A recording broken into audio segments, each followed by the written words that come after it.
दुनिया की तमाम बड़ी खबरों के बीच इस वक्त की सबसे बड़ी खबर बिहार की राजधानी पटना से आ रही है, जहां छात्र प्रदर्शन के नाम पर हुए बवाल और हिंसक झड़पों के बाद सियासत पूरी तरह से गर्मा गई है।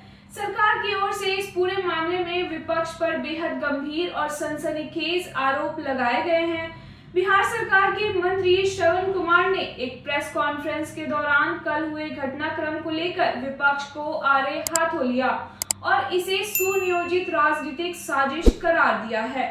मंत्री श्रवण कुमार ने दो टूक शब्दों में कहा कि लोकतंत्र में हर किसी को अपनी बात रखने और शांतिपूर्ण तरीके से आंदोलन करने का पूरा अधिकार है और आंदोलन हमेशा महात्मा गांधी के बताए मार्ग पर होना चाहिए। लेकिन कल पटना में जो कुछ भी हुआ वह बेहद दुर्भाग्यपूर्ण और निंदनीय है। उन्होंने सीधे तौर पर आरोप लगाया कि कुछ राजनीतिक दलों, खासकर राष्ट्रीय जनता दल यानी आरजेडी और कांग्रेस से जुड़े लोगों द्वारा छात्रों को बहकाया और उकसाया गया, जिसके कारण यह पूरा हिंसक घटनाक्रम सामने आया। श्रवण कुमार ने खुलासा किया कि उग्र प्रदर्शन के दौरान सिर्फ कानून व्यवस्था ही नहीं टूटी, बल्कि मानवता की सारी हदें पार कर दी गई। प्रदर्शनकारियों ने ड्यूटी पर तैनात पत्रकारों, पुलिसकर्मियों, आम राहगीरों और यहाँ तक कि विधायकों के साथ भी मारपीट की।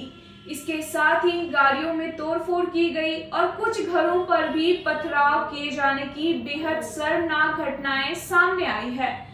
सरकार का रुख इस मामले में बेहद स्पष्ट और सख्त नजर आ रहा है। मंत्री ने कड़े शब्दों में चेतावनी दी है कि इस हिंसा में शामिल एकक उपद्रवी और दोषी की पहचान की जा रही है। उन्होंने स्पष्ट किया कि बिहार में कानून अपना काम पूरी मुस्तैदी से करता है और सरकार की नीति बिल्कुल साफ है। न तो किसी निर्दोष को फंसाया जाएगा और न ही किसी भी दोषी को बख्शा जाएगा। असामाजिक तत्वों द्वारा छात्र आंदोलन की आड़ में जो अराजकता फैलाने की कोशिश की गई है, उसके खिलाफ कानून के मुताबिक बेहद कड़ी कानूनी कार्रवाई की जाएगी।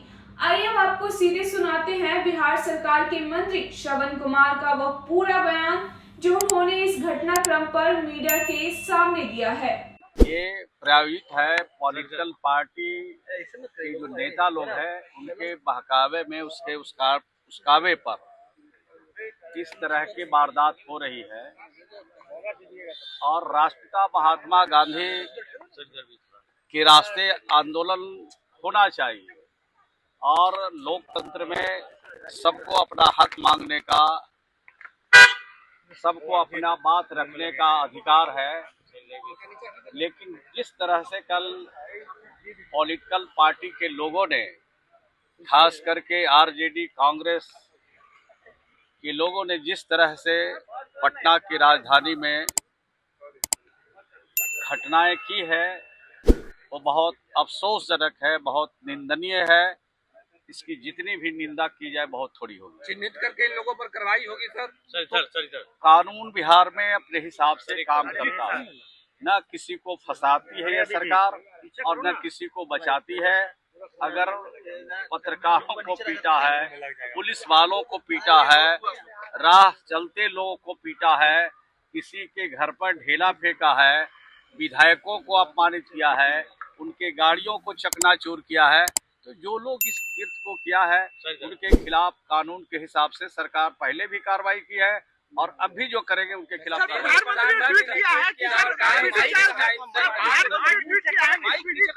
दोषियों के खिलाफ कार्रवाई किया जाएगा।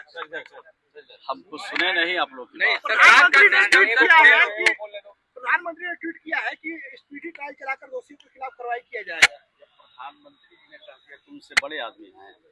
प्रधानमंत्री जी ने जो बात कही है वो बात पूरे देश में, राज्य में जहां इस तरह की कृत्य करने वाले लोग हैं उनके खिलाफ सम्राट सरकार के 100 दिन जो पूरे हुए हैं वो काम बेमिसाल है।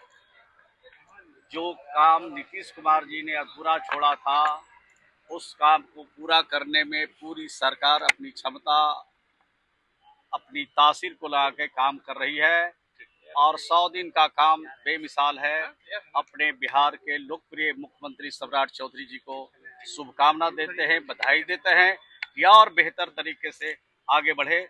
राज्य को और ऊंचाइयों पर ले जाए, इसके लिए शुभकामनाएं।